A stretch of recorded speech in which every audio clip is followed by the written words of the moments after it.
여러분 안녕하십니까? 정관용입니다. 5월 9일 대통령 선거 이제 50일도 안 남았습니다. 주요 정당들 당의 대선 후보를 확정짓는 경선을 치르고 있죠.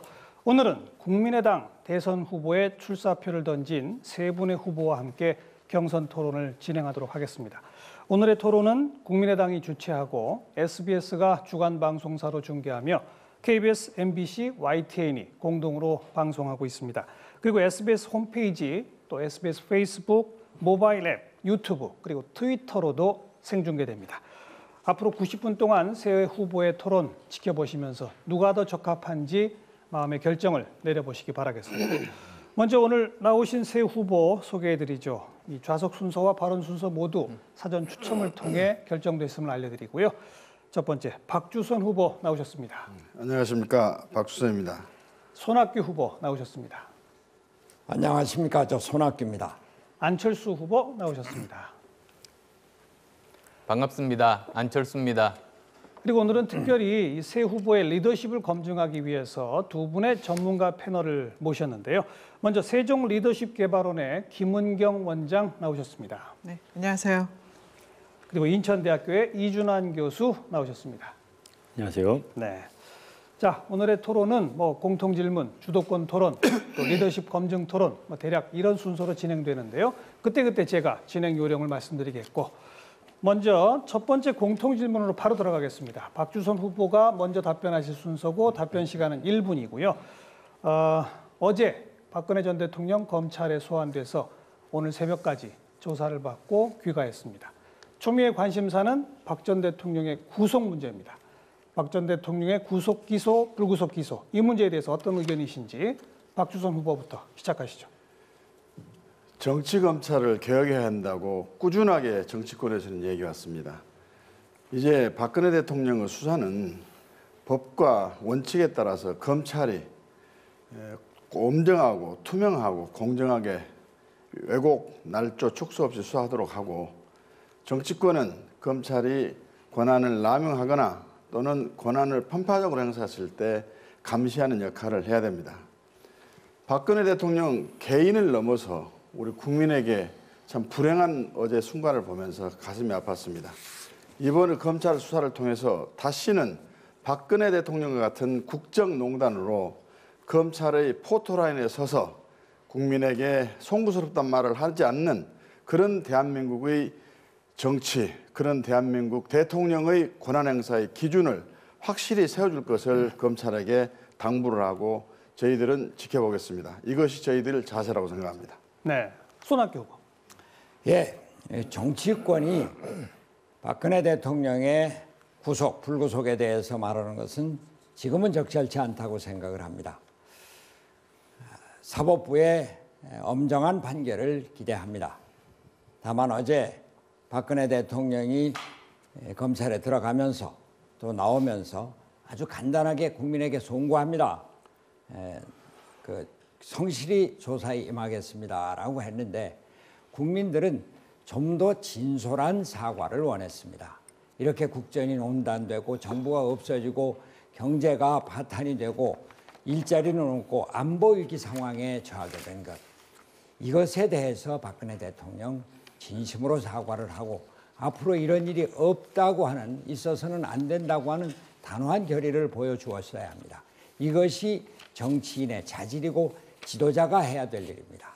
사법부의 엄정한 판결을 기대합니다. 네, 안철수 후보. 참 착잡하고 안타까웠습니다. 우리 헌정사에 다시는 이런 일이 있어서는 안 됩니다. 우선 검찰은 공정하고 신속하게 조사에 임해야 합니다. 적법한 절차에 따라서 판단을 해야 합니다. 그리고 저는 만인이 법 앞에서 평등하다는 모습을 보여준 그런 장면이라고 생각합니다. 이제 이번 일을 계기로 해서 우리 사회의 총체적인 개혁이 시작되어야만 합니다. 여기까지입니까? 네. 네. 자, 1분 중에 30초만 사용하셨습니다. 곧바로 이제 주도권 토론으로 넘어가겠습니다. 주도권 토론은 손학규 후보가 먼저 시작하시게 되는데요. 9분씩의 시간을 드립니다. 글자 그대로 주도권 토론이기 때문에 주도권을 쥔 후보가 나머지 두 후보 누구한테 질문하시든 상관없습니다. 뭐 어느 한 분한테만 계속 하셔도 상관은 없습니다. 다만 질문을 빙자해서 정견을 펼치는 식의 너무 긴 발언을 하시면 저한테 주도권을 뺏기니까요. 그것만 좀 주의하시고 답변할 시간을 좀 충분히 주시는 그런 조금 매너 있는 주도권 토론을 부탁드릴게요. 손학규 후보부터 자유롭게 시작하시죠. 예, 우선 박주선 후보께 여쭙겠습니다. 박주선 후보께서는 4번이나 구속됐다가 4번 다 무죄로 석방된 우리나라 정치 사상 아주 특별한 분입니다. 제가 오뚜기라고 말씀을 드렸습니다만, 자, 이렇게 정치 검찰에 의해서 농락당하는 이런 우리 사회, 검찰을 개혁해야 하는 것이 우리의 과제입니다. 저는 검찰 개혁에서 지방검찰청장을 우리 국민들이 선출하자 이런 생각을 하고 있는데, 여기에 대해서 박주선 후보께서는 어떻게 생각하시는지, 그리고 그렇게 했을 때 앞으로 검찰총장의 위상은 어떻게 될지, 이런 데 대한 박주선 후보의 의견을 듣고 싶습니다. 제가 4번 구속돼서 4번 무죄를 받았습니다만, 저를 보면 검찰 개혁의 당위성과 필요성을 인정하는 상징적인 사람이라고 생각합니다. 그 과정에서 검찰 개혁을 제대로 하지 못해서 미안하다, 정치적으로 검찰에 탄압을 해서 죄송하다 하는 김대중 노무현 대통령의 사과까지 받았습니다. 오죽했으면 이제 선출된 검찰 권력을 말씀하시겠습니까마는, 우리 선출 권력은 국민의 눈치를 사실상 보지 않을 수가 없습니다. 이제 검찰이 공명정대한 정치권과 여론으로부터 독립된 검찰권을 행사하기 위해서는 바른 사람을 선정을 해서 그 제도적으로 검찰권이 남용되거나 또는 오용됐을 때를 철저한 감시를 하고 거기에 대한 책임을 추궁하는 그런 제도가 먼저고. 네, 자, 이제 그 정도 됐습니다. 저희 우리나라 대통령이 김대중 대통령 빼놓고는 전부 TK 중심, 영남 대통령이었습니다. 바로 그저께는 오거돈 전 부산시장이 부산 대통령을 거명을 해서 파문이 일고 있습니다만, 우리나라 정치가 영남에 의해서 주도되고 영남에 의해서 패권적으로 운영되는 영남 패권론이 우리나라 정치의 커다란 문제입니다. 제가 강진에서 오랫동안 살았습니다만, 호남 국민들은 그런 아주 소외되고 또 차별받고 이런 데 대해서 아주 깊이 한탄을 하고 있습니다. 우리 민주당이, 국민의당이, 죄송합니다. 호남의 지지율을 높일 수 있는 길, 그렇게 해서 영남 패권에서 벗어날 수 있는 길이 무엇인지 박주선 대표께서 말씀해 주시기 바랍니다. 저는 호남을 지역적인 의미 외에 대한민국의 큰 정치 지형 한 축을 담당하고 있다고 합니다. 야권의 핵심 지지 기반입니다. 또 그리고 국민의당의 기반입니다. 이 호남이 저희들을 지지를 하고 여기에 합리적인 개혁 세력이 모아지고 양당 체제 하에서의 정당 정치 혐오를 느꼈던 무당층을 흡수했을 때 저희들이 집권할 수 있습니다. 그렇기 때문에 저희들은 지역 갈등, 국민 통합 해소하고 국민 통합을 하기 위해서는 반드시 집권해야 되는데, 집권은 호남으로부터 절대적 지지를 받고 그 지지 속에서 개혁 세력을 함께 할 수 있는 그런 후보가 돼야 된다. 그래서 호남이 참여하는 국민 대통합, 국민 화합 시대를 만드는 것이 영남 패권 시대를 종식하고 하나된 대한민국, 모두가 함께하는 대한민국을 만들 수 있다고 저는 생각하고 있습니다. 그래서 국민의당 집권이 절대 필요하다, 저는 그렇게 생각합니다. 예. 다음 안철수 후보께 여쭙겠습니다. 우리나라가 지금 커다란 안보 위기에 처해 있습니다. 며칠 전 틸러슨이 일본, 한국, 중국을 방문하고 돌아가면서, 자, 우리나라 자칫 전쟁이 일어나면 어떡하나, 이런 위기감이 고조되고 있습니다. 그런데 제가 안철수 대표께 좀 놀란 것은 안보 정책, 안보 공약을 2월 15일에 발표하셨는데, 그 5장이나 되는 커다란 그 안보 공약 중에, 물론 안보를 중심으로 하셨겠습니다만, 한반도 비핵화, 또 남북 대화, 북미 대화, 불과 5줄로 아주 짧게 언급이 되고 그 내용도 없습니다. 우리나라가 결국 전쟁을 통해서 안보 문제를 해결해야 될지, 또 군사적인 제재 국면이라고 말을 합니다만 평화에 대한 노력은 없는지 안철수 대표의 의견을 묻습니다. 예, 아마 그 대전에서 발표했던 안보 공약을 보신 것 같습니다. 거기에는 안보 이야기만 주로 담았습니다. 그리고 또 그 이후에 외신 기자 클럽 토론회를 했습니다. 거기서 제가 생각하는 그 이제 통일 정책 그리고 외교 정책에 대해서 발표를 한 바 있습니다. 이제 거기에서 여러 가지 사자회담, 육자회담을 포함한 많은 우리가 이제 앞으로 나가야 되는 방향에 대해서 제가 말씀을 드렸습니다. 이어서 사드 배치 여부 관련해서 정동영 의장을 영입할 때 사드 배치는 안 된다, 뭐 이렇게 말씀을 하셨고, 또 사드가 배치가 됐을 때 사드 철회해라 이렇게 얘기를 했습니다. 그러다가 그 뒤에 바뀌어서 국가 간의 협정은 우리가 지켜야 된다, 그리고 당론의 변경까지를 뭐 요구를 했습니다. 지금 우리가 사드를 배치하느냐 안 하느냐 하는 것은 한반도 위기의 문제에서 제재 수단을 갖느냐 안 갖느냐 하는 문제입니다만, 지도자는 그러한 중대한 문제에 대해서 확실한 입장을 가져야 될 것입니다. 그 안보 문제에 대해서 이랬다 저랬다 하는 것은 절대 될 수가 없는데, 여기에 대해서 다시 한번 우리 안철수 대표의 의견을 묻고자 합니다. 예, 저는 항상 확실한 의견을 가지고 그것에 대해서 당당하게 말씀드렸습니다. 그리고 국익이 최우선 기준입니다. 국익이 최우선 기준이고, 여러 가지 상황이 변화되면 그 상황에 과연 우리나라 국익의 최선의 방법이 무엇인가를 고민해서 제 소신을 밝혀왔습니다. 사드 경우에도 마찬가지입니다. 그리고 지금 이 상황에서는 중국 정부를 설득하는 것이 지금으로서는 다음 정부에서 가장 최선이라고 봅니다. 개성공단이 폐쇄된 지가 얼뜻 1년이 훌쩍 넘었습니다. 정동영 의원을 영입을 하면서 개성공단 부활에 대해서 노력하겠다 이렇게 약속을 했는데, 지금은 안보는 보수라는 입장에서 개성공단 재개 불가를 주장을 하고 있습니다. 이런 일관성 없는 태도, 이것이 평화와 통일에 어떠한 영향을 미칠 것인가? 저는 개성공단을 폐쇄한 것은 박근혜 정부의 대북 정책의 최대의 잘못이라고 생각합니다. 전쟁 중에도 평화의 끈이 연결되어 있어야 되고 평화의 마당이 열려 있어야 합니다. 개성공단은 평화의 상징이고, 또 오히려 금강산 관광도 재개를 하고 남북 교류와 협력을 통해서 북한의 개혁 개방을 추구하는 것, 이것이 한반도 정책의 기본이 된다고 생각합니다. 이에 대한 안 대표의 의견을 말씀 주시기 바랍니다.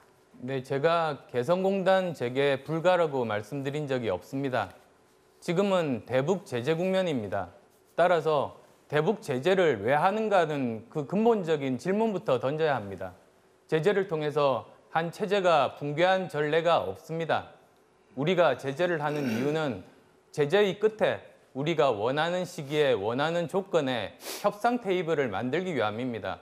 따라서 저는 지금 현재 제재 강화하면서 동시에 대화를 병행하고 그 끝에 종합적으로 논하자는 그런 입장입니다. 정치인의 여러 가지 그 덕목이 있습니다만, 일관성 있는 자기 소신, 이것은 아주 소중한 덕목이고 국민들에게 안정감을 주는 덕목입니다. 우리나라가 불안합니다. 정치인이 안보에 대해서, 경제에 대해서 일관된 확실한 주견을 갖고 국민들을 안심하고 믿음 있게 지도해 나가는 것이 필요하다, 이런 말씀입니다. 손학규 후보 9분 주도권 너무 짧죠? 해보니까. 그런데 다음 이제 안철수 후보가 또 아마 주도권 토론 때 손학규 후보랑 질문하시면 시간을 또 더 나눠 쓰실 수가 있는 거고요. 자, 바로 9분 시작하세요. 예, 저는 지난 10월 달 이후에 국가가 위기 상황일 때 항상 가장 큰 중요한 기준은 나라 살리기에 있었습니다. 제 개인적인 이해타산이 아니라 이 결정이 나라 살리기에 도움이 되는가, 저 나름대로의 소신과 원칙대로 저는 발언하고 행동으로 옮겼다는 점부터 말씀드리겠습니다. 박주선 후보께 우선 질문을 드리겠습니다. 제가 국회에 들어온 이후로 가장 관심을 많이 두고 있는 것 중에 하나가 성인지 예산제였습니다. 그런데 성인지 예산이 계속 증액되고는 있습니다만 이것 자체가 제대로 잘 실행이 되고 있지 않습니다. 그래서 저는 이런 부분들 지난 19대 국회 때 보건복지위원으로 시정하고자 열심히 노력을 했었습니다. 이 부분에 대해서 제대로 성인지 예산제가 취지대로 실행에 옮겨지기 위해서 혹시 대안이 있으신지 묻습니다. 무슨 예산 제도라고 그러셨습니까? 제가 성인지 예산제입니다. 성인지 예산. 지금 보건복지에서 복지위원회에서 여러 가지 예산이 되어 있습니다만 지금 우리나라 정책이 대단히 잘못된 부분이 어디에 우선순위를 둘 것인가, 어디에 더 중점을 두고 선택과 집중 후 예산 원칙을 세울 것인가 하는 문제가 있는데 지금 만철수 후보께서 말씀하신 그 부분에 대해서는 제가 솔직히 아직 확인을 못 해봤습니다. 그런데 지금 예산 구조가 잘못됐다고 생각되면 그 부분을 시정할 것이고요. 저는 기본적으로 대한민국의 새로운 정부에서는 예산의 구조를 진단하고 개혁을 하는 차원에서의 대혁신이 있어야 한다고 생각합니다. 중복 예상, 불필요한 예상, 또 타당성 조사를 제대로 하지도 않아가지고 예산 혈세를 낭비하는 그런 구조, 또 과도한 판공비 또는 업무 추진비 이런 등등은 국민의 혈세이기 때문에 가장 국가의 백년 대계 국민의 실생활과 관련된 부분으로 집중해서 투입이 되고 박 집행이 돼야 한다. 후보께서 말씀하신 그 원칙 저도 정말 공감하는 바입니다. 그런데 이제 성인지 예산제라는 것은 예를 들면 이런 겁니다. 남녀 정말 공히 제대로 예산의 혜택을 받기 위해서는 물리적인 예산을 50대 50으로 나누는 것이 아니라 그 결과가 실제로 50대 50이 되어야 된다는 거기서 출발을 했습니다. 예를 들어서 공중 화장실을 지을 때 같은 예산을 이렇게 배정하게 되면 여성이 시간이 더 많이 필요하기 때문에 결과적으로는 불평등한 결과를 얻게 됩니다. 따라서 결과가 정말 50대 50으로 나올 수 있도록 하는 것이 성인지 예산제이고 저는 굉장히 자랑스럽게 생각합니다. 세계에서 몇 나라 그렇게 도입된 나라가 되지 않기 때문입니다. 이런 부분들 다음 정부에서는 꼭 전 부서에 걸쳐서 저는 챙기는 것이 필요하다는 생각입니다. 다음 손 후보께 질문 드리겠습니다. 공공개혁을 말씀을 하셨습니다. 저도 큰 틀에서 동의합니다. 그런데 공무원 정원을 11만 명 축소하자고 하셨습니다.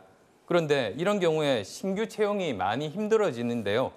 지금 현재 공무원 시험을 지금 현재 많이 준비하는 20에서 24세 인구가 연 70만 명 초반입니다. 그에 반해서 20대 후반은 60만 명 후반대입니다. 그러니까 지금 현재 공무원 원하는 인구가 사실은 더 많은 셈입니다. 이런 경우에 인구 구조를 감안한 세밀한 계획이 필요한데 지금 당장 다음 정부에서 줄이자고 하면 인구 구조를 감안하지 않고 줄이는 것이 돼서 특정한 연령대에 과도한 고통을 이렇게 안기는 그런 정책이 되게 됩니다. 여기에 대해서는 의견 묻고 싶습니다. 제가 보건복지부 장관을 하고 경기도지사를 했습니다. 제가 보건복지부 장관, 경기도지사에 대한 평이 그런대로 괜찮습니다. 저 손학규가 잘하는 것이 아닙니다. 공무원들이 열심히 일했습니다. 공무원들이 장관이 됐고 공무원들이 도지사가 됐습니다. 제가 공무원들을 왜 그냥 자르자고 했겠습니까? 그러나 우리나라 공공개혁이 필요합니다. 지금 공무원과 공공기관, 지금 불필요한 곳은 잘라내고 안전이나 보육이나 교육이나 이렇게 필요한 데는 앞으로 늘려나가겠습니다. 그러나 불필요한 곳을 찾아서 특히 공공기관에 불필요한 곳을 찾아서 2명이 퇴직을 하면은 1명을 보충을 하는 그러한 방식으로 물론 일률적으로 어느 부서 2명이 퇴직하면 1명이다 이런 것이 아니고 전체적인 재검토 전수조사를 해서 우리나라에 필요한 공공개혁, 공공부문을 인적개혁에서부터 시작하자 이런 말씀입니다. 예, 그런데 이제 11만 명이라고 구체적으로 언급하셨기 때문에 아마도 세밀하게 살펴보신 후에 그 공약을 발표하신 것 아닌가 생각돼서 여쭤봤습니다. 물론입니다. 예. 다만 그 지금 현재 인구 구조상으로 훨씬 더 많은 그 청년들이 취업 준비를 하고 있는데 지금 당장 이제 11만 명을 줄인다는 건 그렇게 적절한 계획은 아니라는 말씀 드리고 싶습니다.